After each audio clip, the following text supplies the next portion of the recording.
¿Qué tal, hermanos? ¿Cómo están? Buenos días. ¿Sí están bien todos? Bien, ¿verdad? Fíjense que no es coincidencia lo que vamos a predicar el día de hoy. Vamos a continuar con nuestro estudio de Filipenses. Hoy nos toca estudiar el capítulo 4. Hermanos, estamos a dos predicaciones de terminar esta preciosa epístola. Entonces, Filipenses capítulo 4, si gustan abrirlos, bueno, buscarlo y abrirlo, vamos a estudiar hoy de los versículos 1 a 9. Filipenses capítulo 4, versículos 1 al 9, ¿ok? Entonces me voy a esperar para que lo encuentren. Y bueno, en lo que ustedes lo encuentran, quisiera decirles lo siguiente. Hoy en día no es solamente por consecuencia de la pandemia, sino que es algo que ya se ha venido dando en todos los países del mundo, que la gente cada vez tiene más estrés, la gente cada vez tiene más preocupaciones. Del año 2020 para acá, ha aumentado la cantidad de personas que padecen ansiedad y depresión. Por ejemplo, la ansiedad se calcula que cerca del 25% de la población mundial tiene ansiedad. Imagínense lo que es el 25%. Somos, ¿qué? 9.000 millones de personas. Ahora sáquenle el 25%, es decir, como 2.000 millones de personas padecen ansiedad. Ahora, depresión, la depresión era igual, hermanos. Era un padecimiento bueno, así está clasificado, ¿verdad? Un padecimiento que decían que normalmente el 8 o 9% de las personas, bueno, hoy el porcentaje se ha elevado a cerca del 30%, ¿ok? Y hay personas que obviamente se conjuga tanto la depresión con la ansiedad, dos padecimientos al mismo tiempo. Entonces, ¿eso a qué ha llevado, hermanos? Bueno, eso ha llevado a que las personas cada vez vivan de una manera más intranquila, que cada vez las personas tengan que recurrir a muchas cosas para estar o sentirse mejor. Como a que, bueno, para empezar, mucha gente ni siquiera sabe que tiene depresión, ¿ok? O sea, los números que les dije es gente que está diagnosticada con depresión. Mucha gente tiene depresión y no lo sabe. Y vive así, pasa vidas tristes, vidas sombrías, no está motivado para hacer nada, le cuesta trabajo ir al trabajo, a la escuela, hacer sus tareas normales. Bueno, mucha gente no sabe que tiene depresión y también mucha gente no sabe que tiene ansiedad. Bueno, ¿qué ha provocado eso? Bueno, lo que ha provocado es que la gente consuma cosas, ¿verdad? Esa es una de las variables que llevan a las personas a consumir drogas para estar más tranquilos, para estar más relajados. Otra gente, bueno, consume fármacos, medicamentos. Otras personas, pues, no consumen nada, ¿verdad? Ahora sí que se aguantan a la mexicana. Hace algunos años yo traté a una persona que ella decía que su ansiedad era tan fuerte que ella estaba nulificada. Cuando le daba la ansiedad, ni los medicamentos le hacían. Lo que esta persona tenía que hacer era acostarse en su cama, cubrirse completamente con una sábana y ahí se quedaba. Mediodía, un día, el tiempo que fuera necesario, hasta que le bajaba su ansiedad y podía continuar con su vida. Entonces, hermanos, este tipo de cosas es algo grave. Ya es algo que es un problema de salud pública, ¿verdad? Pero la gente no lo sabe. Obviamente los gobiernos, las autoridades no hablan de este tipo de tema. Pero ¿qué creen, hermanos? Que la escritura sí. Y Dios tiene el mejor remedio para este tipo de males. Y eso es precisamente lo que vamos a ver el día de hoy. Pero para llegar a eso, primero tenemos que ver los versículos que están antes y los versículos que están después de lo que les acabo de platicar. ¿Verdad? Eso las personas que saben un poquito dicen que se llama el contexto. ¿Verdad? Entonces, vamos a leer el contexto. Por favor, vayan conmigo a Filipenses capítulo 4 de los versículos 1 al 9. Dice Dios así en su bendita palabra. Así que, hermanos míos, amados y deseados, gozo y corona mía, estad así firmes en el Señor, amados. Ruego a Evodia y a Síntique que sean de un mismo sentir en el Señor. Asimismo te ruego a ti también, compañero fiel, que ayudes a estas que combatieron juntamente conmigo en el Evangelio, con Clemente también y los demás colaboradores míos, cuyos nombres están en el libro de la vida. Regocijaos en el Señor siempre. Otra vez digo, regocijaos. Vuestra gentileza sea conocida de todos los hombres, el Señor está cerca. Por nada estéis afanosos, sino sean conocidas vuestras peticiones delante de Dios en toda oración y ruego, con acción de gracias. Y la paz de Dios, que sobrepasa todo entendimiento, guardará vuestros corazones y vuestros pensamientos en Cristo Jesús. Por lo demás, hermanos, todo lo que es verdadero, todo lo honesto, todo lo justo, todo lo puro, todo lo amable, todo lo que es de buen nombre, si hay virtud alguna, si algo digno de alabanza, en esto pensad. Lo que aprendisteis y recibisteis, oísteis y visteis en mí, esto haced, y el Dios de paz estará con vosotros. Padre Santo, gracias por darnos la oportunidad de en esta mañana poder abrir tu palabra, poder leerla, Señor. Pedimos que tu Espíritu Santo nos ilumine para comprender cabalmente todo lo que tú en ella has dejado revelado para nuestra enseñanza. Danos un corazón obediente, una mente abierta para poder entenderlo y lo más importante, para poner por obra todo lo que tú enseñas en este maravilloso pasaje. Todo esto te lo pedimos en el nombre precioso de Cristo Jesús, nuestro Señor y Salvador. Amén y amén. Muy bien. Bueno, ¿me pueden poner la primera lámina, por favor? Este mensaje se llama 5 exhortaciones prudentes del apóstol Pablo. 5 exhortaciones prudentes del apóstol Pablo.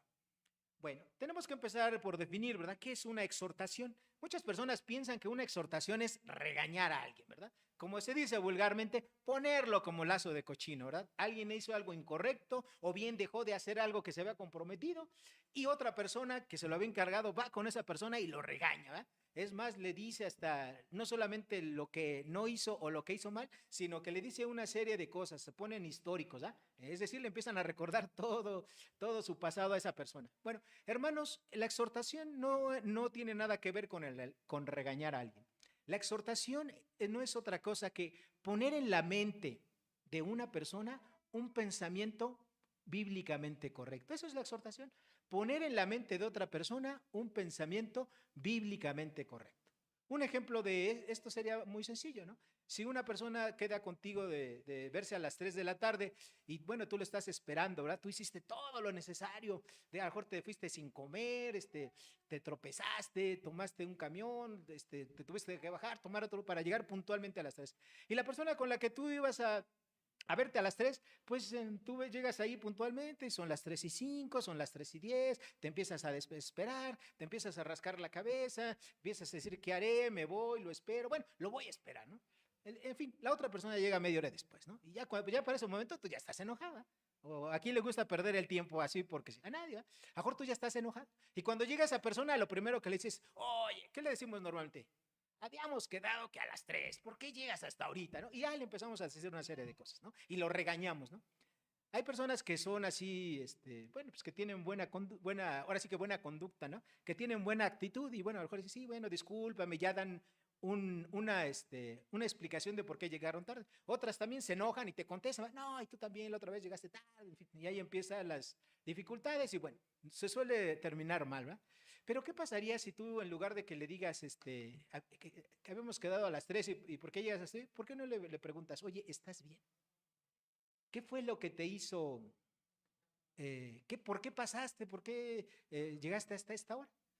Entonces, cuando tú le preguntas a la persona qué le pasó, si estaba bien, etcétera, créeme que esa persona se va a sentir tranquila y relajada y a lo mejor tú también, cuando te dé la respuesta. Porque a veces nosotros, como estamos enojados, pues nosotros actuamos, ¿verdad?, impulsivamente por nuestro enojo y no por la justicia.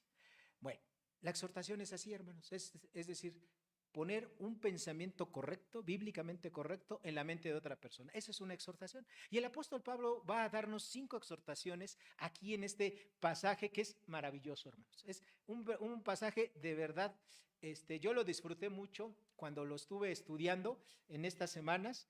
Y bueno, yo ya así como que ya, como dicen vulgarmente, ya se me quemaban las habas por poderlo compartir con ustedes. De hecho, yo no le iba a predicar, le iba a predicar al pastor Ramiro, pero como él tuvo que llevar a los hand a la otra iglesia, me dijo, ¿me puedes sustituir? Y yo le dije, por supuesto. Entonces, cuando me dijo eso, dije, aquí es cuando. Entonces, yo disfruté mucho lo que les quiero compartir y espero que ustedes también, hermanos, lo disfruten tanto como yo. ¿Ok? Bueno. Entonces, sin ir más allá, entonces vamos a predicar el día de hoy de 5 exhortaciones prudentes que el apóstol Pablo le hizo a los cristianos de Filipos, de la iglesia de Filipos. Y si se los hizo a ellos, por extensión, quiere decir que también nos los hizo a nosotros. Nosotros también somos parte de la iglesia, ¿verdad? Entonces, estas exhortaciones son para ti y también son para mí. Bueno, vamos a ver la primera exhortación que hace Pablo. La primera exhortación es una exhortación de carácter general, es decir, es para toda la iglesia, para todos los cristianos de Filipos, pero también para ti y también para mí. Dice en el versículo 1 el apóstol Pablo: así que, hermanos míos, amados, deseados, gozo y corona mía, estad firmes en el Señor, amados. Fíjense, en un solo versículo, ¿cuántas veces el apóstol Pablo le dice a los cristianos de Filipos que los amaba? ¿Cuántas veces? Dos, ¿verdad? O sea, eran personas, o sea, el apóstol Pablo no es que fuera tartamudo, ¿verdad? Y tuviera que repetir las cosas, ¿no? Sino que el apóstol estaba abriendo su corazón con ellos, los amaba profundamente. Y ya sabemos por qué los amaba, porque era una iglesia que él había fundado, era una iglesia que él estaba en sus prisiones y siempre estuvieron apoyándolo en oración, con sustento. Mandaron a Epafrodito, ¿verdad? A que les llevara sustento, comida, dinero, todo lo necesario. Entonces era una relación de, más que de hermanos, de amigos, ¿verdad? Entonces por eso Pablo se refiere a ellos así. Y les dice además que son deseados, es decir, deseados quiere decir que a Pablo le gustaría, ¿verdad?, verlos. Es como cuando nosotros dejamos de ver a un amigo, a un hijo, a un familiar, a alguien que queremos mucho por un tiempo. Y ya cuando dices, bueno, nos vamos a ver para tal fecha. No, entonces ya estamos cercanos a esos días de verlo, pues ya estamos deseosos, ¿verdad? Ya tenemos esas ganas de ver a la persona con la cual pues no hemos convivido. ¿Okay? Bueno, es lo que está diciendo Pablo aquí en este versículo. Y después de eso, Pablo les dice, ustedes son mi gozo. Acuérdense que el gozo quiere decir una alegría que es independiente de las circunstancias. El gozo es un estado de contentamiento, de tranquilidad y de paz, más allá de las circunstancias, más allá de que usted esté enfermo, más allá de que a lo mejor su economía esté precaria, más allá de que a lo mejor no le pagaron utilidades, ¿verdad? Porque su empresa no generó utilidades, ¿verdad? Mucha gente estaba triste por eso todavía, porque el mes pasado era pagar utilidades y se dio la situación de que las empresas el año pasado no generaron utilidades. Entonces, ¿qué le repartieron? Nada. Entonces hay gente que ahorita sigue enojada por eso. Bueno, a pesar de todo, independientemente de todo eso, el gozo, es decir, ese contentamiento, esa paz y esa alegría, está presente. Bueno, ustedes saben, ya no sabemos todos el contexto histórico. Ya sabemos que Pablo estaba, cuando escribió esta epístola, encarcelado, viviendo en una celda, la verdad, hermanos, mugrosa. En ese tiempo no había nada de derechos humanos. Una gente que caía en la cárcel, pues pobrecito, seguramente ahí iba a morir, no había baño, todavía no se inventaban los baños. Entonces, vivían en condiciones insalubres, en un lugar feo, que era una cárcel. La gente que caía en la cárcel dependía de sus amigos, de sus familiares, que les llevaran comida para poder comer.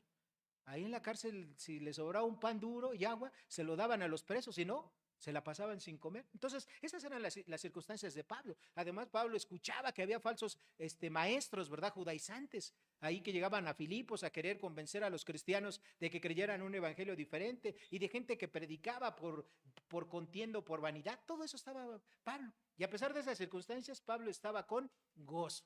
¿Ok? Nosotros, hermanos, pues tenemos que imitar a lo que Pablo dice, ¿verdad? Y ser como Pablo era.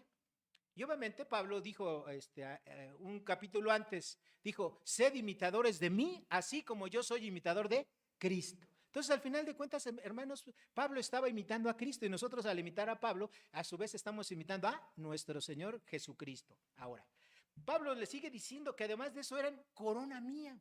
Hermanos, cuando Pablo dice aquí corona mía, se refiere a algo que se conoce como la doctrina de las recompensas. ¿Qué es eso? Bueno, la doctrina de las recompensas nos dice que todos los cristianos vamos a recibir una recompensa, una corona, una guirnalda o un galardón por el servicio cristiano que hagamos mientras nosotros estemos con vida. A partir del momento que aceptamos a Jesucristo hasta el último momento que estemos aquí con vida, si nosotros servimos a Dios de una manera correcta, con la motivación correcta, buscando solamente la gloria y la honra de Dios y no buscando nuestra propia gloria, no buscando o no teniendo motivos ocultos por los cuales servir a Dios, bueno, Jesús nos va a recompensar con coronas. Bueno, una de esas coronas se llama la corona de gozo. Y esa corona es para aquellas personas que le prediquen el evangelio a otras personas.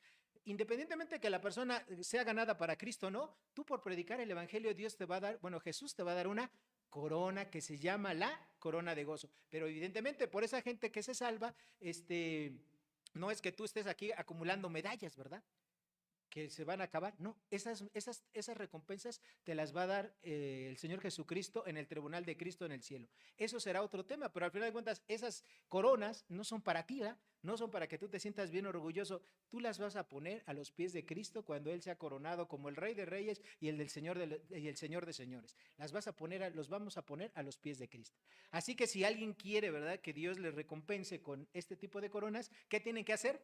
Predicar el evangelio, ganar a personas para Cristo, hacerlos discípulos de Jesucristo. ¿Okay? Bueno, entonces Pablo les estaba diciendo a los filipenses que ellos eran, ¿qué? Su corona. ¿Por qué? Porque Pablo había llegado ahí, ¿verdad?, con Timoteo y las demás personas de su equipo misionero a enseñarles el evangelio de Cristo a esas personas. Es decir, muchos de los hermanos de ahí eran hijos espirituales de Pablo.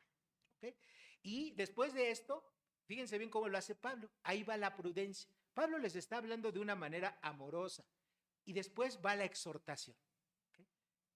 ¿Cuál es la exhortación? Dice, estad así firmes en el Señor. Esa es la primera exhortación que les hace Pablo. Ustedes tienen que estar firmes, a pesar de las circunstancias, a pesar de todas las cosas que les pueda ocurrir, ustedes tienen que estar firmes en el evangelio. Esa es la exhortación. Ahora, Pablo cuando empieza, ¿verdad?, aquí diciéndoles, así que, esa frase, así que, es una frase que está uniendo todo lo anterior con lo que Pablo les va a decir a continuación. Cuando Pablo les dice, así que, Pablo se está refiriendo a lo siguiente, ¿ok? Ustedes como cristianos tienen que estar firmes aquí en la tierra, en su creencia de Jesucristo, que la salvación es únicamente por la gracia de Dios a través de la fe, creyendo en Jesucristo. ¿Por qué? Ustedes tienen que recordar esto. Entonces esa frase, así que, es como si Pablo les dijera, uno, ustedes no pertenecen a este mundo. Su ciudadanía está ¿en dónde? En los cielos, ¿verdad? Es lo primero que les está diciendo, recordando Pablo. Pablo también con esa frase está uniendo lo siguiente. Los creyentes tienen una herencia gloriosa que les aguarda en los cielos. La herencia gloriosa, hermanos, la principal herencia gloriosa que vamos a tener en los cielos no es que somos hermanos de Jesucristo, es nuestra propia salvación.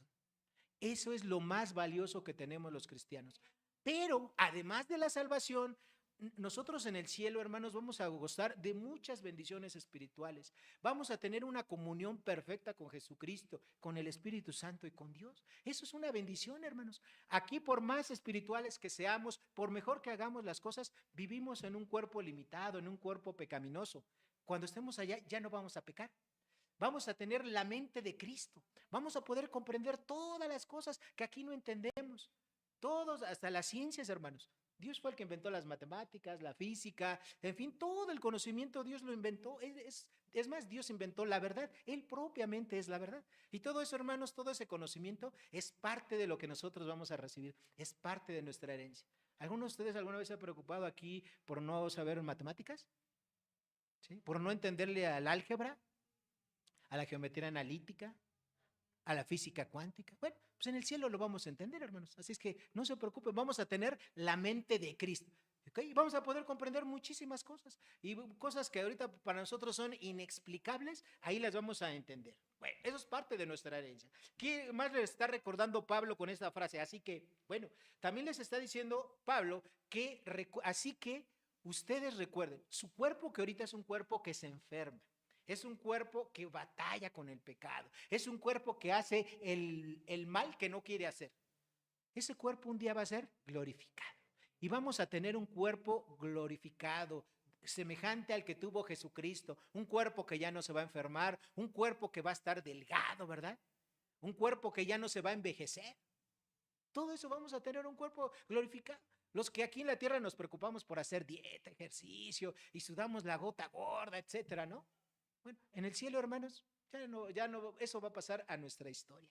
Ya vamos a tener un cuerpo delgado, un cuerpo que ya no se va a enfermar, ya no te va a doler la cabeza, ni te va a doler la panza, nada. O sea, vamos a tener un cuerpo a todo dar. ¿Qué más? Les está recordando también Pablo que los creyentes tienen que estar firmes y seguros. ¿Por qué? Porque nada los puede separar del amor de Dios que es en Cristo Jesús. Eso es lo que les está recordando Pablo, ¿ok? Entonces, Pablo, fíjense todo lo que les está diciendo, toda esa pequeña frase, así que engloba, es una frase unión, les está recordando varias de las cosas importantes que ya Pablo les había dicho a ellos. Ahora, esta exhortación, ¿verdad? Que estad firmes en el Señor, amados. Ellos tenían que estar firmes, ¿por qué? Primero, porque en este mundo, y más a ellos, después de haber escuchado el evangelio correcto de parte de Pablo, llegaban los judaizantes. ¿Y qué les enseñaban? Un evangelio diferente. Les enseñaban que además de creer en Jesucristo para salvarse, tenían que guardar las obras de la ley. Entonces ellos tenían que estar firmes ante evangelios diferentes. Tenían que estar firmes ante cristianos nominales. ¿Qué es un cristiano nominal? Bueno, es una persona que él piensa, ¿verdad?, que es cristiano, se dice cristiano, pero no vive como un cristiano, aunque esté en medio de la iglesia. Y ese cristiano nominal, pues es el que en el mundo hace y deshace, o más tropelías, ¿verdad? Vive como si no fuera un cristiano, y la gente que no es cristiana dice, no, pues para ser cristianos, para ser como él, pues mejor me quedo como estoy. O sea, son personas que desafortunadamente arrastran, ¿verdad? Ensucian el nombre de Cristo a donde quiera que van. ¿Okay? También tenían que estar firmes ante el caso contrario, ante personas que fueran, aunque cristianos, fueran legalistas. Es decir, un legalista es una persona que quiere llevar un mandamiento de Dios hasta un extremo tal que ya llevar un mandamiento de Dios a ese extremo lo hace antibíblico. Ejemplo, ¿verdad? Por ejemplo, hay iglesias en las cuales se le dice a las personas, aquí para venir no necesitas venir únicamente con vestido. Y si no vienes con vestido, no entras a esta iglesia. Bueno, eso es llevar, ¿verdad? De tratar de llevar un mandamiento de Dios que aplicable en el Antiguo Testamento, pues para algo que cristianos de hoy en día que ya no aplica, ¿verdad? Ya las mujeres, por la gracia de Dios, pueden venir como quieran aquí a la iglesia, ¿no? Siempre y cuando vengan de manera decorosa. ¿Ok? Pueden venir con pantalón, con falda, con vestido, etcétera. Eso no hay problema. En algunas iglesias no. Entonces, eso es un legalismo. Bueno, y finalmente, también Pablo le está diciendo que sean firmes ante ellos mismos. Ah, caray, ¿cómo que ante ellos mismos? Sí, porque nosotros, hermanos, créanme que las circunstancias de las vidas nos hacen flaquear en ocasiones, nos hacen que nuestra fe se tambalee. Entonces, y a nuestra propia carne nos lleva a pecar. Entonces, Pablo con esta frase, ¿verdad? Esta exhortación, estad firmes, hermanos, les está diciendo, tienen que ser firmes ante estas cosas, pero también ante ustedes mismos, ante su propia naturaleza pecaminosa que los lleva a pecar. ¿Ok? Entonces, si nosotros esto lo queremos aplicar, debemos de recordar lo siguiente. Primero, nosotros tenemos al Espíritu Santo. ¿Ok? Igual que los cristianos de Filipos. El Espíritu Santo está dentro de nosotros y ya lo estudiamos allá en Filipenses capítulo 2, versículos 12 y 13, que el Espíritu, que es Dios el que en vosotros produce, así el querer como el hacer por su buena voluntad. Entonces el Espíritu Santo está dentro de nosotros produciendo así el querer, es decir, el que yo quiera obedecer a Cristo, el que yo quiera estar firme, el que yo quiera predicar el Evangelio, el que yo quiera ofrendar, el que yo quiera testificar, todo eso lo está produciendo Dios, el Espíritu Santo, dentro de mí. Y lo que yo tengo que hacer es obedecerlo, es decir, hacer la voluntad del Espíritu Santo. Y lo segundo es que mi fe tiene que estar puesta única y exclusivamente en Jesucristo. Cuando a mí se me olvidan estas dos cosas, hermanos, voy a entrar yo en problemas. Entonces, ¿cómo podemos aplicar esto en nuestra vida? Bueno, lo primero que nosotros tenemos que hacer es que, al igual que Pablo, tenemos que darnos cuenta, ¿sí?, que necesitamos exhortar con prudencia a nuestros hermanos en Cristo, a nuestros hijos, a nuestros compañeros de trabajo. Porque la exhortación, hermanos, no solamente es para nosotros como iglesia, también es para utilizarse fuera de la iglesia. Que ese es uno de los errores que cometemos, ¿verdad? Decimos, bueno, es que tal persona, ¿verdad? Mi compañero de trabajo, mi hijo allá en la casa o alguien se porta mal, hace lo incorrecto y lo dejo, ¿verdad? Porque pensamos que la exhortación nada más es para la iglesia. No, la vida cristiana, hermanos, es para vivirla en todos lados, no solamente en la iglesia.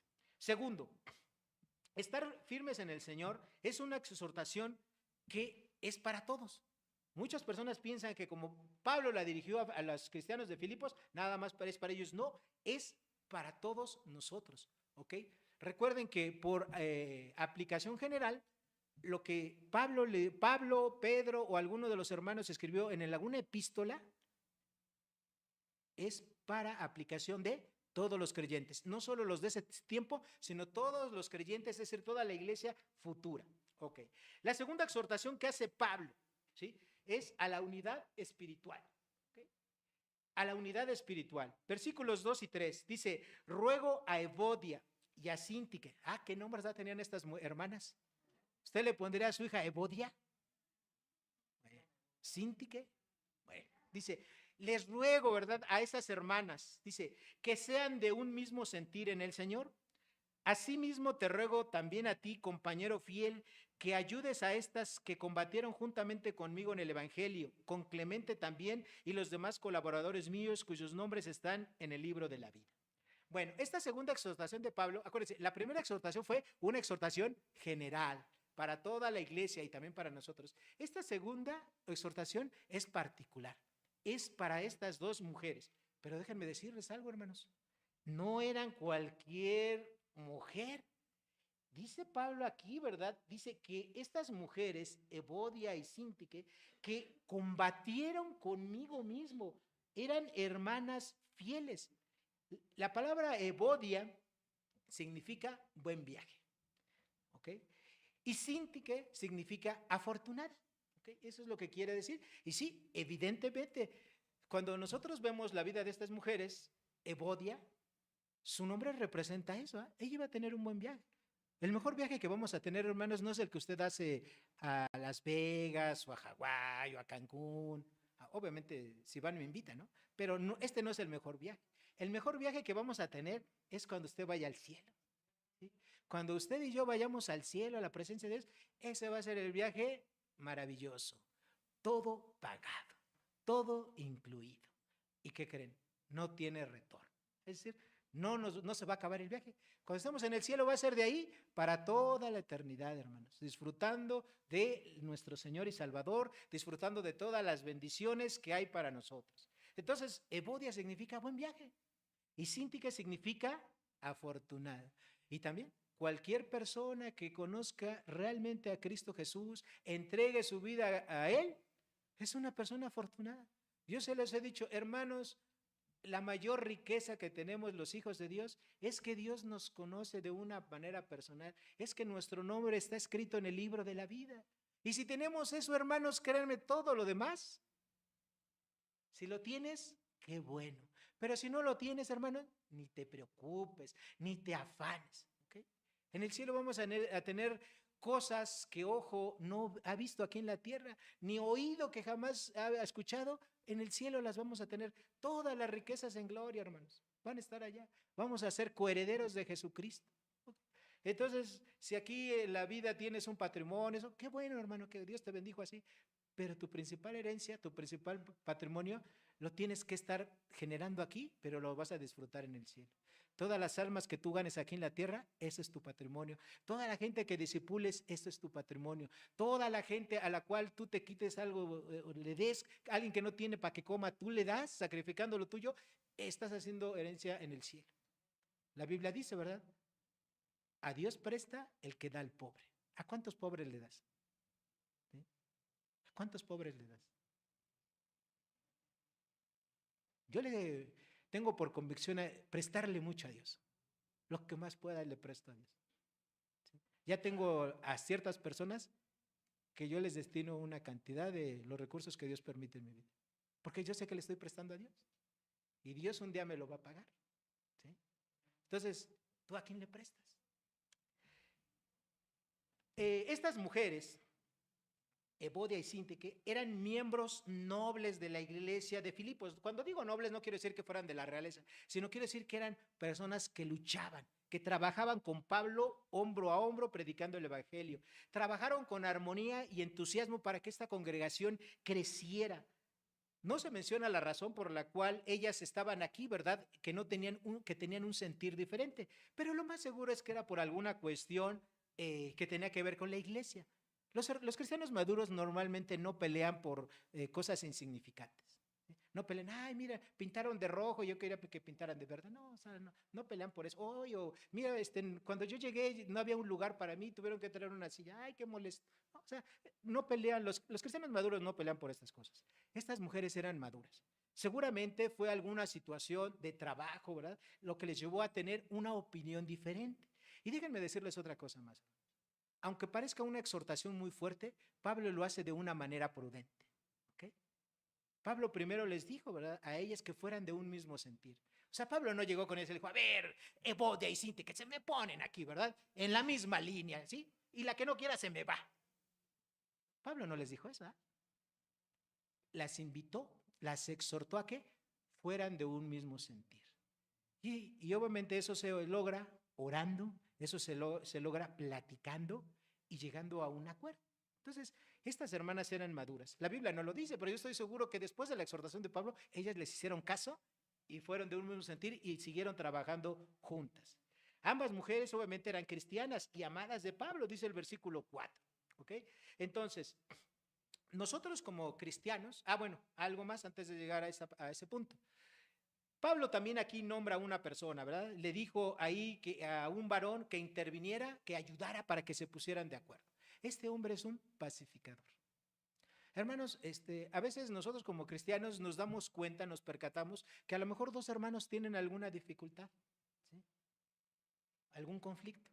Y nosotros, en lugar de intervenir y ser un pacificador, nosotros a lo mejor nos vamos de un lado, ¿verdad? Decimos, no, pues sí, yo creo que este hermano tiene la razón, ¿verdad? Y como decimos por ahí, te cargas con él, ¿no? Te vas a la bancada, ¿no? Ese no tiene que ser nuestro papel. Nuestro papel tiene que ser, si nosotros nos enteramos de algo, de ser un pacificador, es decir, de tratar de que esas personas que tienen una dificultad, una desaveniencia, se arreglen. ¿Ok? Y eso es lo que Pablo menciona aquí, ¿verdad? Que le ayuden, ¿verdad? A estas hermanas, a Evodia y a Sintique. Aquí está traducido como un compañero fiel. Bueno, este hombre que está aquí traduciendo como un compañero fiel se llama Sísigo, ¿ok? Sí tiene nombre.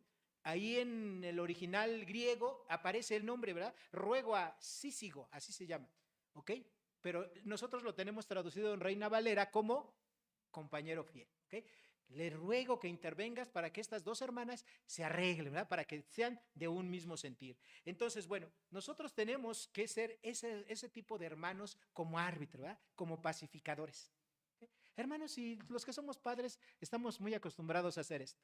Cuando tenemos hijos, ¿qué pasa con nuestros hijos?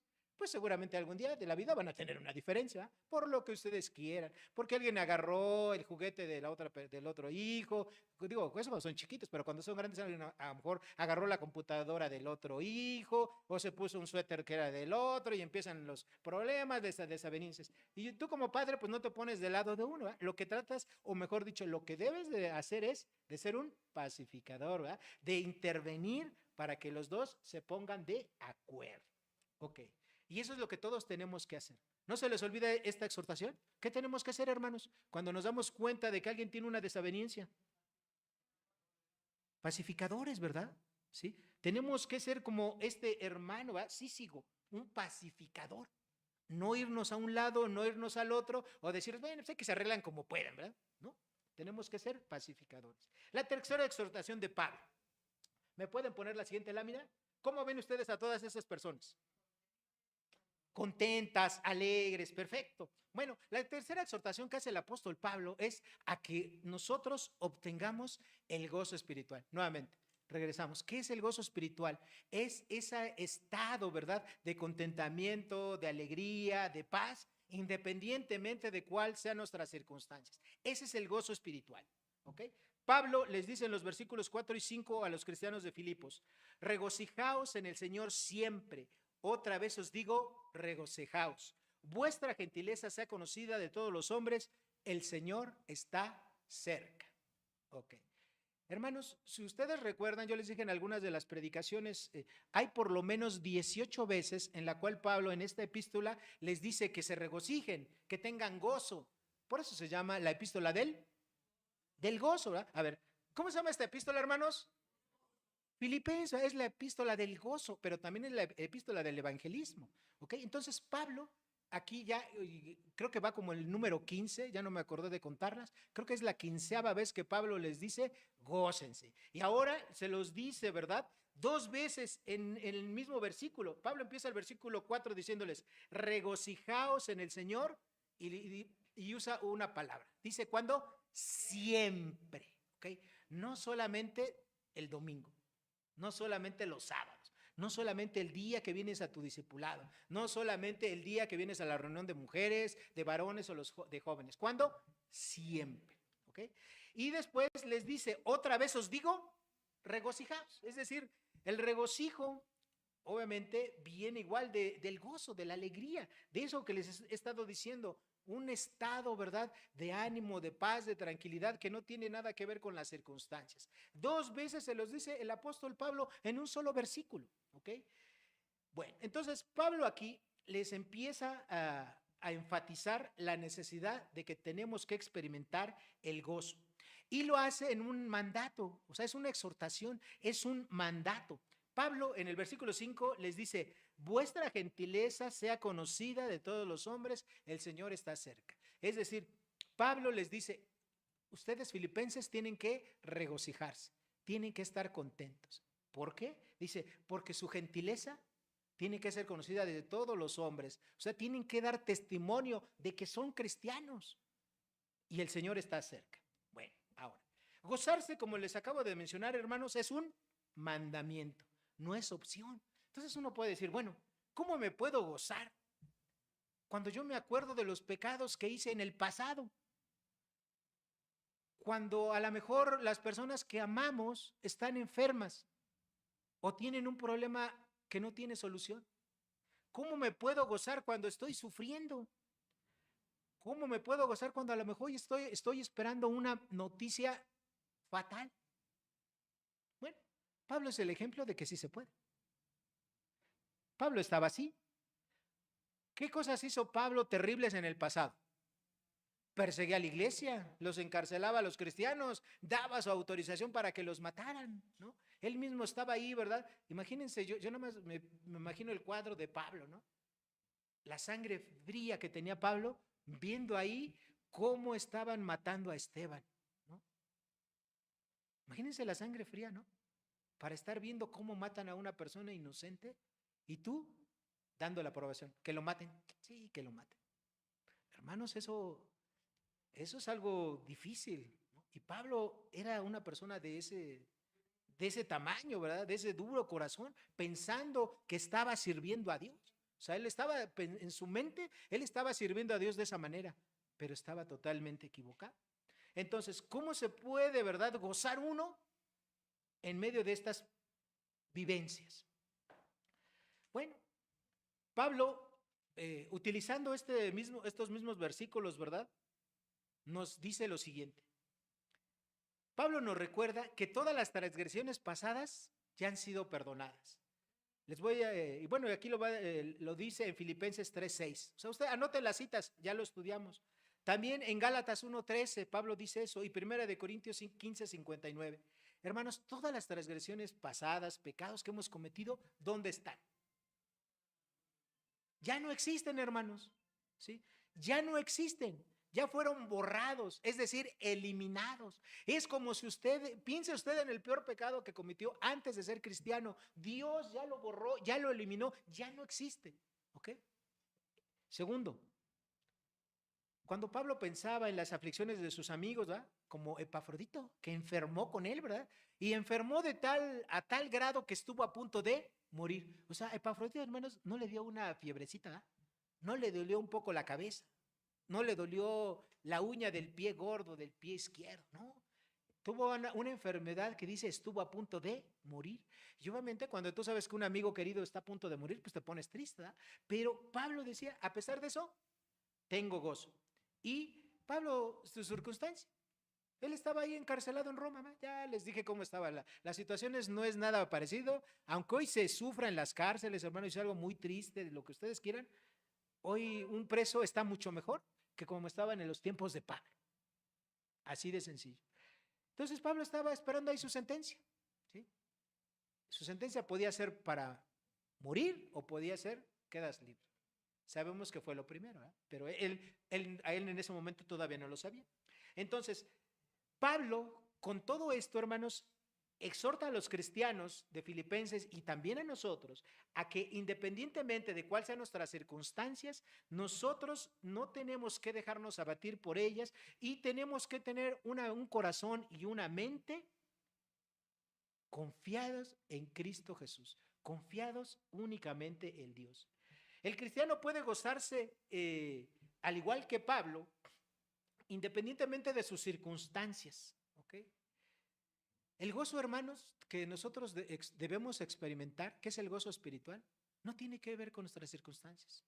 Si estamos enfermos, si estamos sanos, si nuestra economía va bien, si nuestra economía va mal, si no nos aumentaron el sueldo, si no se dio el proyecto que tú haces, si a lo mejor tus condiciones de trabajo no son las que tú quisieras, ¿no?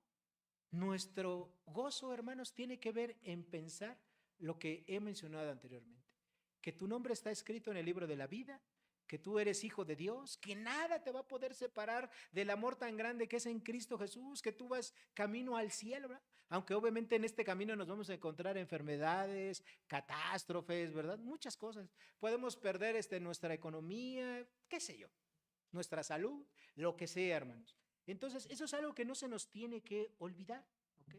Ahora, eso es lo que tenemos que hacer. Pero la pregunta es, ¿y cómo le hago?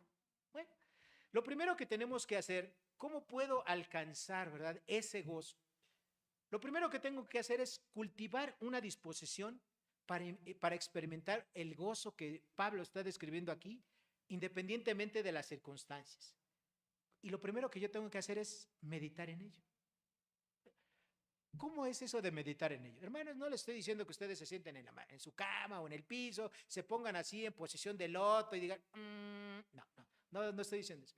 Meditar en esto quiere decir, ¿qué pasaría si Dios me quita mi salud? Si es que usted goza de una salud impecable, ¿qué pasaría si Dios quita mi salud?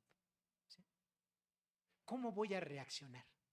Cuando tú meditas en eso y desde ahorita tomas una decisión de decir, yo voy a reaccionar así con mi fe puesta en Jesucristo, eso a ti te ayuda, porque si eso pasa, tú ya vas a estar prevenido. ¿Qué pasaría si Dios un día de la vida cae un terremoto, yo no tengo asegurada mi casa y se cae y me quedo sin casa? No tengo más a dónde vivir. ¿Qué pasaría? Bueno, esto es meditar, hermanos. ¿Qué pasaría, verdad, si se muere la persona que yo más quiero? De todas maneras nos vamos a morir, ¿no? Pero nosotros pensamos que eso va a ser a muy largo plazo. Pero ¿qué pasaría si esa persona que más quieres, que más amas, se muere hoy, mañana, al rato? Meditar en todas estas cosas, hermanos, es simplemente traer lo que es un futuro prácticamente cierto, traerlo al presente, ¿verdad? Y cuando tú estás diciendo, ¿cómo resolveré esa situación futura? Yo lo decido hacer ahora, ¿ok? Yo lo decido hacer ahora. Quiero ilustrar un poquito esto. Hace más de como 30 años, fui a un congreso misionero. Y ahí en ese congreso misionero, bueno, habíamos puras personas que de una u otra manera habíamos trabajado en comunidades del país, con etnias. Y bueno, a mí me hicieron el favor de invitarme. Y bueno, cuando estábamos ahí, de todos los hermanos que compartieron, hubo particularmente un hermano misionero que me impactó lo que él dijo. Y él dijo lo siguiente: cuando yo decidí tomar el llamado misionero, en ese momento pensé, ¿qué es lo más valioso que yo tengo? Y él dijo, mi esposa y mis hijos. Y a veces para obedecer el llamado misionero vas a ir a un lugar hostil donde te puede costar la vida. Y ese hermano dijo, y en ese momento yo decidí entregar mi esposa y mis hijos a Dios. Y él se embarcó en las misiones desde aquel tiempo, hace como 30 años. Hoy en día sigue eso. Dios no le ha quitado a su esposa ni a sus hijos, pero él sigue haciendo esa labor misionera. Hermanos, es lo que tenemos que hacer todos, ¿sí? Nosotros podemos decir hoy en día que tengo salud, tengo casa, abro mi alacena y a lo mejor está llena, abro mi refrigerador y a lo mejor se me echa a perder la leche, el yogur y cosas de que compramos de más y no lo consumimos. Pero ¿qué pasaría si un día cambiara todo eso? Si usted desde ahorita, como Pablo, medita y dice, porque para mí el vivir es Cristo y el morir es ganancia, y si usted toma todas estas decisiones ahorita, les aseguro que si llegan esas decisiones mañana, pasado o la semana que entra, usted va a estar preparado espiritualmente a afrontarlas y va a tener un gozo como el que está describiendo aquí Pablo. Entonces eso es lo primero que tenemos que hacer, cultivar una disposición para experimentar el gozo independientemente de las circunstancias que vivamos. Ahora, lo segundo que tenemos que hacer es identificar cuáles son las razones que nos llevan a tener un gozo verdadero. Hermanos, ¿cuál es el gozo verdadero? Lo que estamos hablando el día de hoy.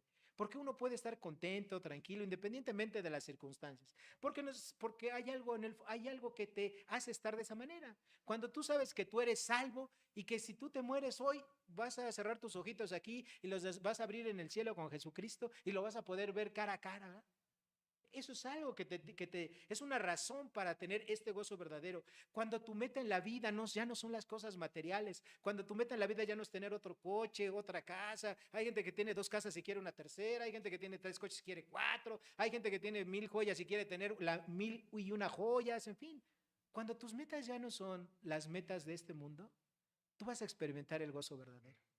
Cuando ya no te importe, ¿verdad? Traer la mejor ropa de marca o los mejores tenis o gastar tu dinero en las mejores diversiones, ir a los mejores lugares. Cuando tú realmente estás pensando en las cosas que van a trascender y en las cosas que son superficiales y que aquí se van a quedar, entonces tú estás camino a experimentar el gozo verdadero.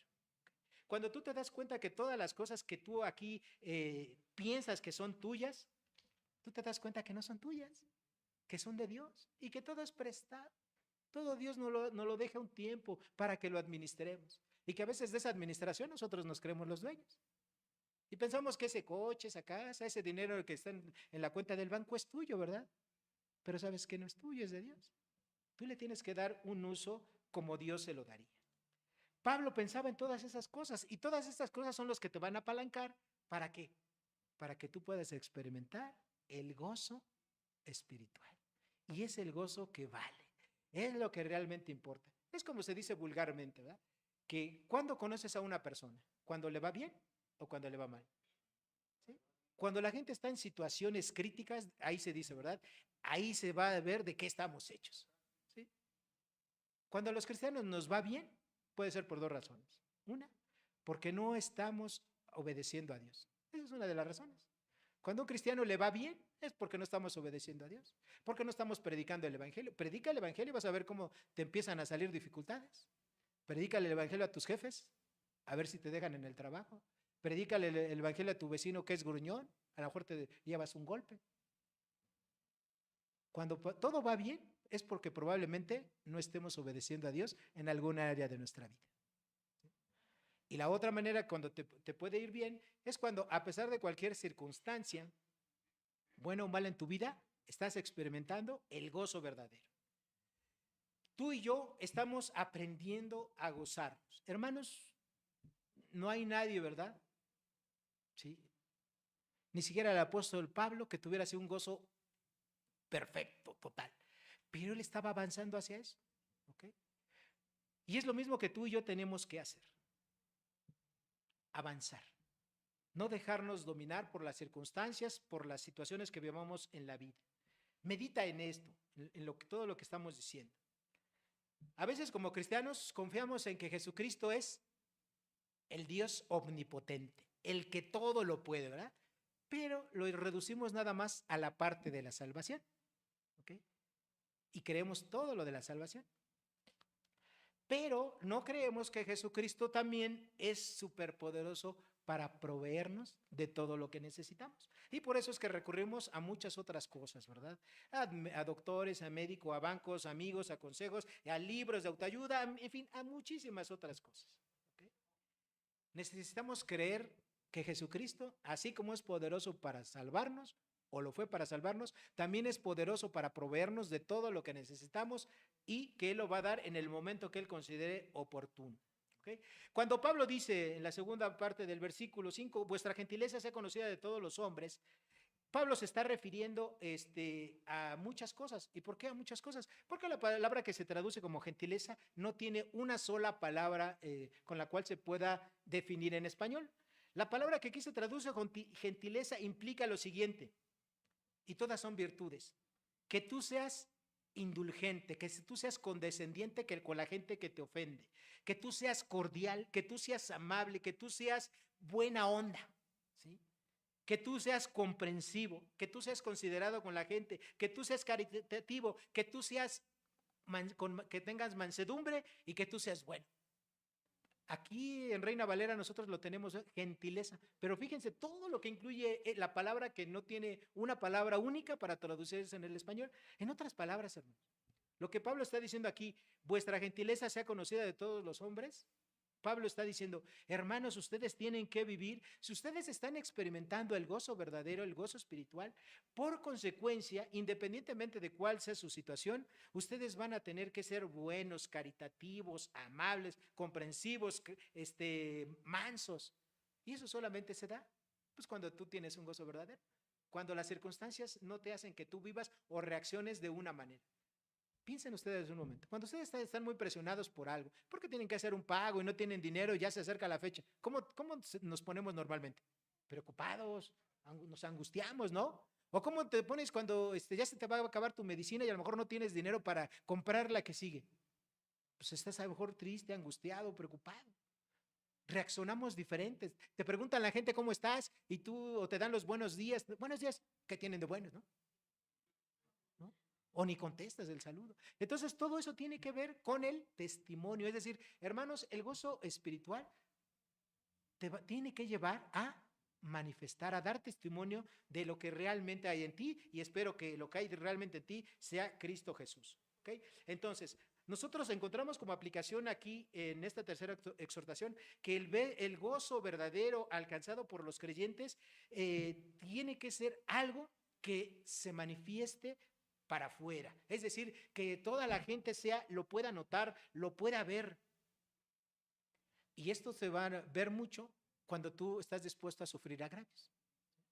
A veces no nos gusta, ¿verdad? Nos encanta reclamar nuestros derechos. Que estás formado, ¿verdad? Ahí en la fila del periférico para meterte y llega otro coche y se mete, ¿no?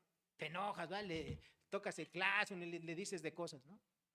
No nos gusta, ¿verdad? Que alguien abuse de nuestros derechos. O bien te llegan 5 pesos ahí de cobro de más del teléfono, del celular o algo, o no, esto está mal, ¿verdad? Se equivocaron. Yo siempre pago 50 pesos, ¿ahora por qué tengo que pagar 55? Voy y reclamo.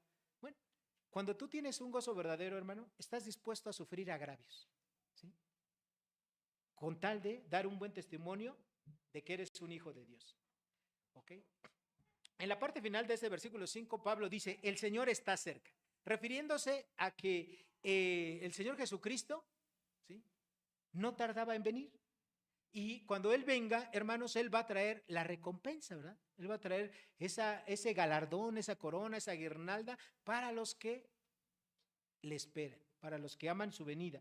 Entonces, eso es lo que le está diciendo, hermanos, ustedes esperen, ustedes disfruten, vivan su vida, gócense, tengan ese gozo espiritual. ¿Por qué? Porque el Señor está cerca. Hermanos, si estaba cerca la venida del Señor en tiempos de Pablo, hace 1900 años, un poquito más, pues imagínense cuán cerca está ahorita, ¿sí? Cuán cerca ya está el Señor. La cuarta exhortación que dice Pablo está en los versículos 6 y 7. Y la exhortación es, hermanos filipenses, vivan sin preocupación, ¿okay? Vivan sin preocupación.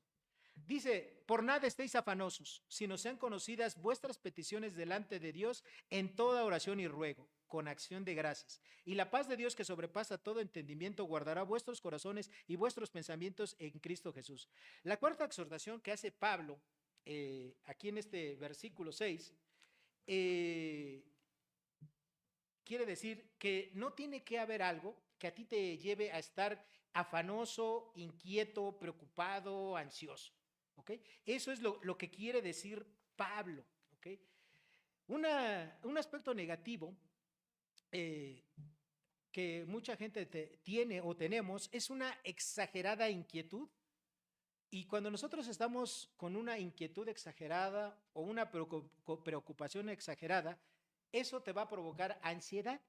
Y esto te lleva a perder la calma y hay desórdenes, ¿verdad? No solamente en nuestra mente, sino también se somatizan, es decir, los llevamos hasta nuestro cuerpo. Una gente que vive en ansiedad, pues va a tener mala digestión, va a tener problemas con las vías respiratorias, le va a doler la panza, en fin, una serie de cosas que esa inquietud, esa ansiedad la va a llevar a que su cuerpo sufra.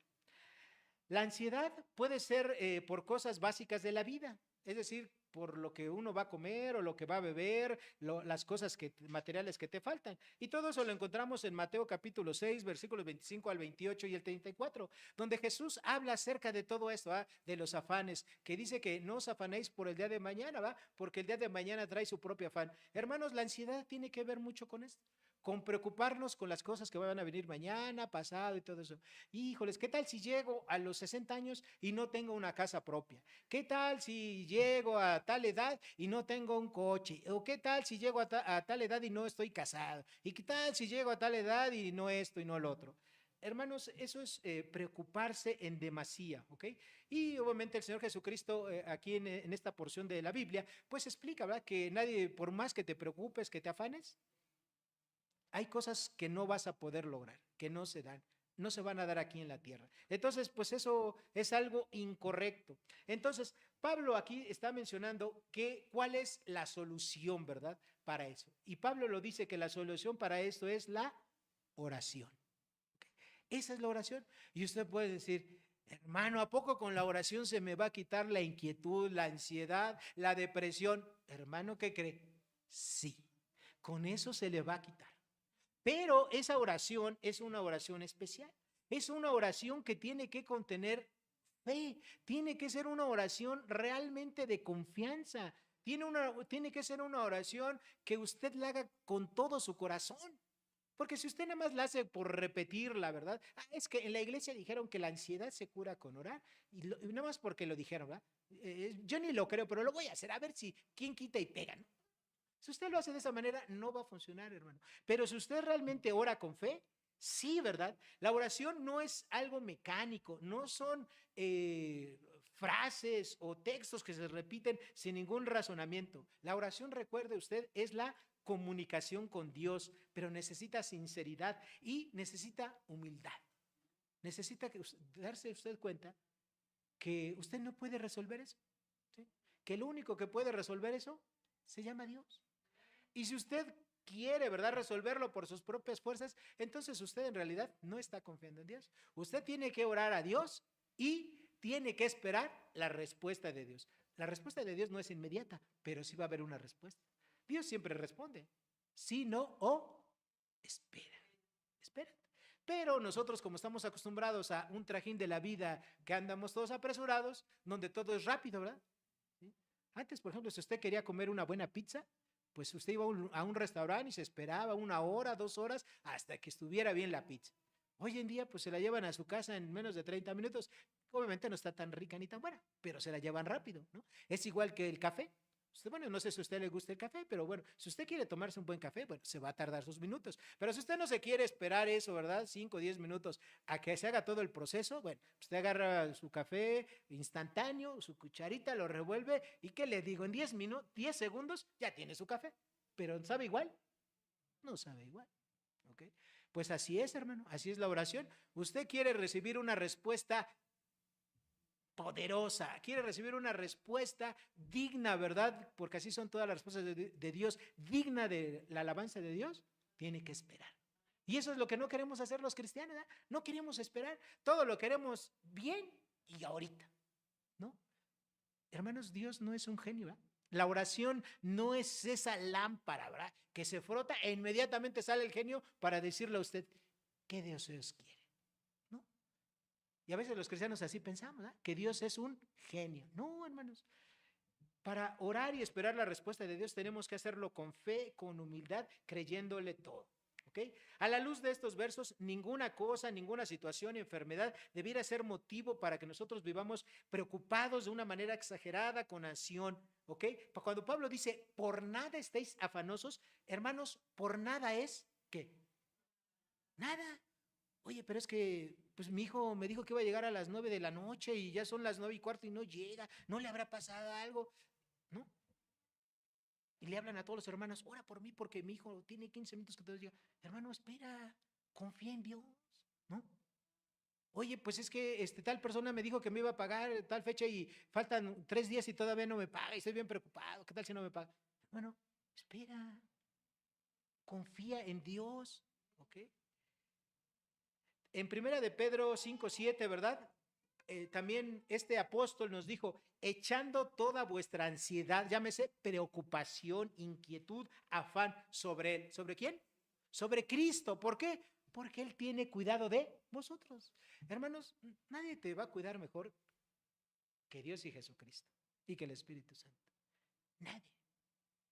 ¿Por qué te preocupas de quién te cuida a ti o quién cuida a tu esposo o quién cuida a tus hijos? ¿Quién los cuida es Dios? ¿Para qué te preocupas? ¿Okay? ¿Para qué te afanas?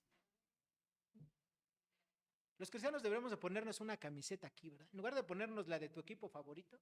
Y obviamente no estoy en contra que traigas aquí la playera de Dallas. Si puedes traerla, está bien. Vas a tener un punto más en el cielo por traer tu camisa de los Vaqueros de Dallas. Pero bueno, deberíamos de ponernos una camiseta que dijera, los cristianos tenemos prohibido preocuparnos o vivos sin preocupación. Pero a veces los cristianos somos los más preocupones de todo el mundo. ¿Sí? A veces ni parece que tenemos a Dios. ¿Sí? Nos preocupamos por todo, hermanos. ¿Sí? Tenemos que aprender a dejar nuestras cargas a quien las puede cargar. Hermanos, los seres humanos no estamos hechos para llevar grandes cargas en nuestra vida, pero sí estamos hechos para confiar en quien las puede llevar.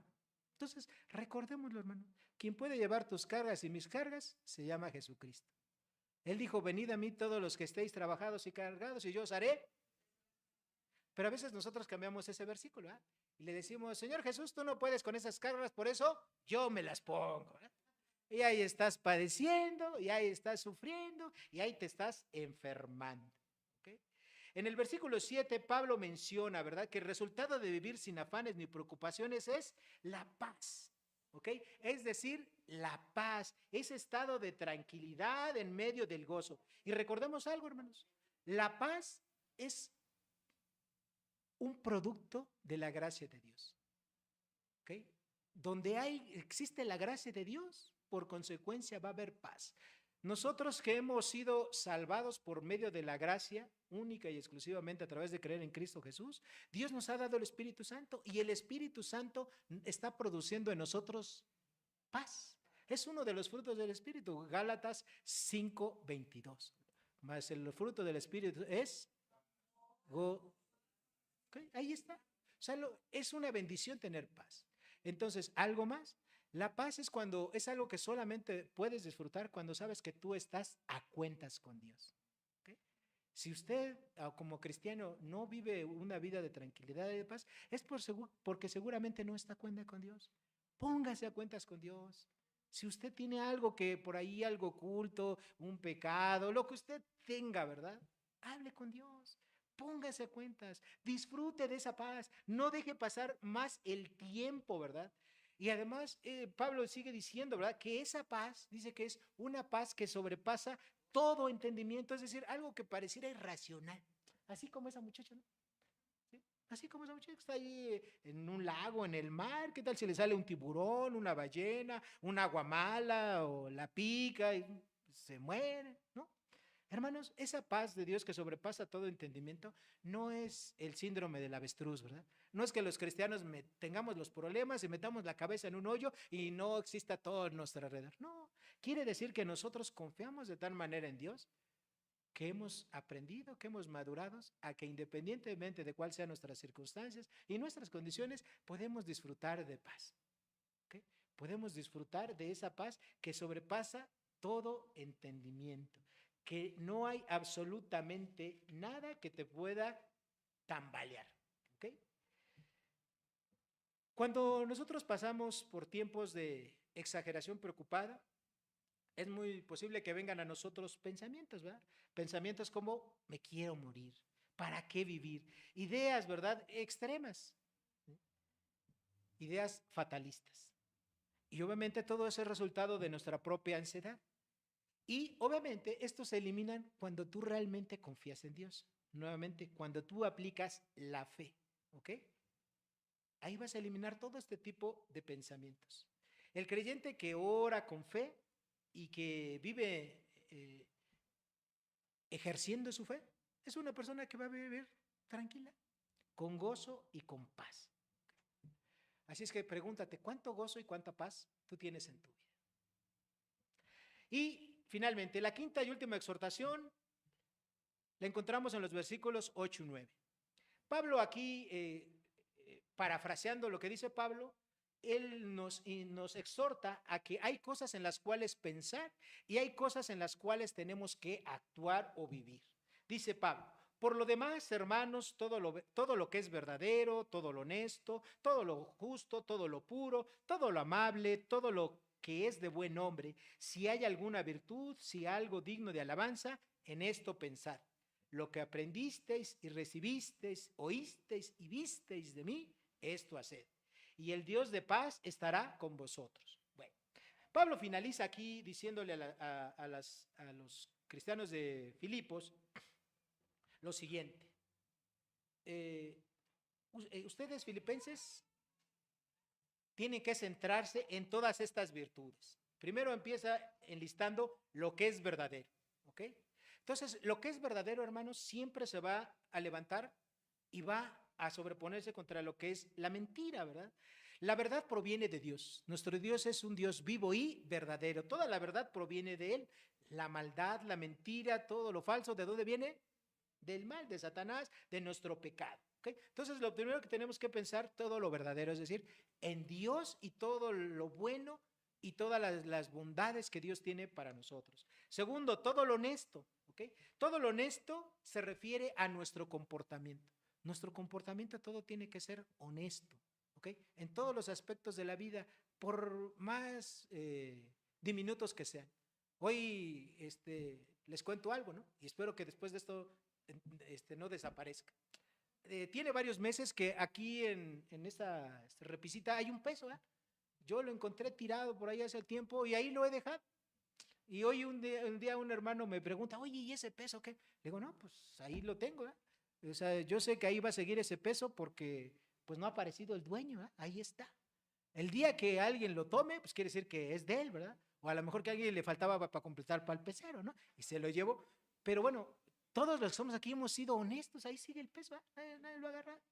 Bueno, así en cosas tan pequeñitas como un peso, así en lo que usted sea honesto, ¿sí? En cualquier ámbito de su vida, sea honesto en sus relaciones, sea honesto con su esposa, con sus amigos, con sus hijos, con la hacienda, con todo. Tenemos que ser honestos. Nuevamente Pablo está hablando de pensar en todas las cosas honestas. Todo lo justo, hermanos, se refiere a la justicia que Dios, bueno, voy a replantear. La justicia se refiere a la vida perfecta que vivió Jesucristo, sin cometer jamás un solo pecado, y que esa justicia en el momento de nuestra salvación, Dios nos la puso a nuestra cuenta personal. Eso se llama justificación, ¿verdad? Para los que son teólogos. Dios nos imputó la vida justa de Jesucristo a nuestra cuenta personal. Por eso es que para Dios nosotros somos santos. Para Dios es como si nosotros nunca hubiéramos pecado. No porque en realidad nosotros fuéramos totalmente santos, ni porque usted y yo nunca hubiéramos pecado, sino porque Dios, como ya nos puso la vida perfecta de Cristo Jesús, es como si no hubiéramos pecado. ¿Ok? A eso se refiere cuando dice todo lo justo, que en esto nosotros debemos de pensar. Cuando dice Pablo todo lo puro, cuando dice Pablo todo lo puro, Pablo se está remontando a que los filipenses, ellos por ser una ciudad de una provincia, una ciudad bajo la tutela o cobertura de los romanos, era una ciudad pagana, donde había toda clase, ¿verdad? De dispendio moral, pagano, religioso, multitud de dioses, oráculos, en fin, todo el paganismo. Entonces, cuando los filipenses llegaron a Jesucristo, ahora con Jesucristo todo es puro. ¿Okay? Todo es limpio, en eso tenemos que pensar. Igual nosotros, hermanos, yo no sé cuál sea su trasfondo de usted, si venía de las drogas, si venía del adulterio, de la fornicación, no sé de lo que venía, pero todos venimos del mismo lugar, ¿no? ¿O alguien Dios lo sacó del cielo para traerlo a esta iglesia? No, ¿verdad? Todos venimos del mismo lugar, hermanos, del mundo, del pecado. Y de ahí nos sacó Dios a todos y nos hizo sus hijos. Bueno, y ahora tenemos que pensar de una manera pura. Es lo que les está diciendo Pablo a los filipenses. En todo lo puro, en eso piensen. ¿Ok? En todo lo amable, este término quiere decir en todo lo amoroso o bondadoso. En todo lo de buen hombre, es decir, piensen en todo aquello que a ustedes les vaya a dar una buena reputación. Y nuevamente Pablo vuelve a decir esto, ¿verdad? Una buena reputación. ¿Por qué? Hermanos, porque nosotros tenemos que predicar el evangelio independientemente de cuál sea nuestra situación espiritual. ¿Sí? Tenemos que predicar el evangelio. La Biblia no nos dice, predica el evangelio a toda criatura siempre y cuando estés en plena comunión con Dios y no tengas ningún solo pecado. ¿No? Tenemos que predicar el evangelio, sea cual sea nuestra condición. Pero ¿qué pasa cuando tú tienes una buena reputación? Cuando tienes un respaldo moral, vas a hacer de mayor impacto lo que tú estás diciendo. No porque el evangelio sea más poderoso, sino porque tú tienes un respaldo moral. Pero cuando tú no tienes ese respaldo moral y predicas el evangelio, para empezar ni siquiera quieres predicar, ¿no? Empezando por ahí. No quieres predicar el evangelio cuando estás viviendo en pecado.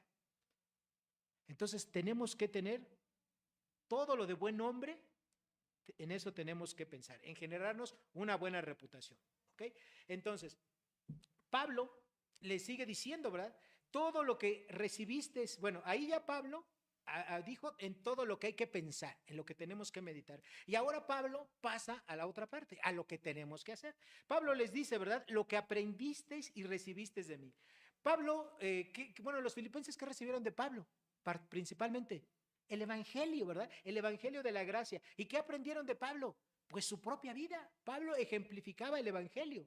Su vida lo personificaba. Entonces ellos aprendieron y recibieron el evangelio de Pablo. Y los filipenses es lo que tienen que hacer. Cada uno de nosotros, hermanos, hemos recibido el evangelio.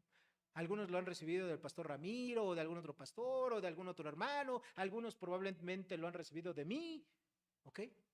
Pero ese evangelio que tú aprendiste y recibiste de alguien, hermano, tú lo tienes que comunicar. Y eso es lo que está diciendo Pablo. ¿Ok? Tú, lo que tú recibiste, tú lo tienes que dar. ¿Ok? Hermanos, es algo bien hermoso y gratificante cuando tú ves que una persona a la cual tú le predicaste se convirtió a Cristo y esa persona empieza a caminar con Cristo y al ratito esa persona ya está predicando a otros. Está siendo un hacedores de discípulos de Cristo. Hermanos, eso es maravilloso y eso es algo que todos tenemos que hacer. Luego Pablo les dice, ¿verdad? La segunda parte, lo que oísteis y visteis de mí. El evangelio, hermanos, se tiene que predicar con palabras. Es indispensable decirle a la gente el evangelio de la salvación con nuestras palabras. Pero esas palabras van a ser huecas si la gente no lo vive en ti. ¿Okay? Entonces es lo que está diciendo Pablo, lo que oísteis y vistes de mí. Pablo encarnaba el evangelio. La pregunta para ti y para mí es, ¿tú estás encarnando el evangelio? ¿O el evangelio no es parte de tu vida? ¿O el evangelio es parte de tu vida nada más los domingos? ¿O los días que vienes a la oración o los días del estudio? Y el resto del tiempo, tú no vives el evangelio. Lo que Dios quiere es que tú encarnes el evangelio. ¿Okay? Eso es lo que Pablo les estaba diciendo. Lo que tú oíste y viste de mí, esto tú también lo tienes que hacer. Y hermanos, eso es lo que Pablo enseña aquí. Termino. Hay 5 exhortaciones, hermanos. 5 exhortaciones de Pablo para todos y cada uno de nosotros. La pregunta para ti y para mí es, ¿te las quieres apropiar? ¿Quieres que sean parte de tu vida? Ponlo en oración, ora con firmeza y avancemos, hermanos. Oremos. Padre Santo, gracias por tu palabra, gracias porque, Señor, sin duda alguna, pues tú siempre nos alientas, nos animas, Señor, nos exhortas a través de ella. Gracias, Señor, por todo lo que pudimos aprender, Señor, a través de este pasaje tan hermoso. Y pues ahora, Padre, pues tenemos la gran responsabilidad de ponerlo por obra. Ayúdanos, Señor. Que tu Espíritu Santo nos fortalezca para poner por obra esto, Señor, que nos puede parecer imposible o difícil, Señor, pero sabemos que tu Espíritu Santo está dentro de nosotros, produciendo así el querer como el hacer por tu buena voluntad y nos está fortaleciendo en todo, Señor. Así es que apelamos al Espíritu Santo que nos pueda ayudar. En el nombre de Jesús te damos las gracias. Amén y amén.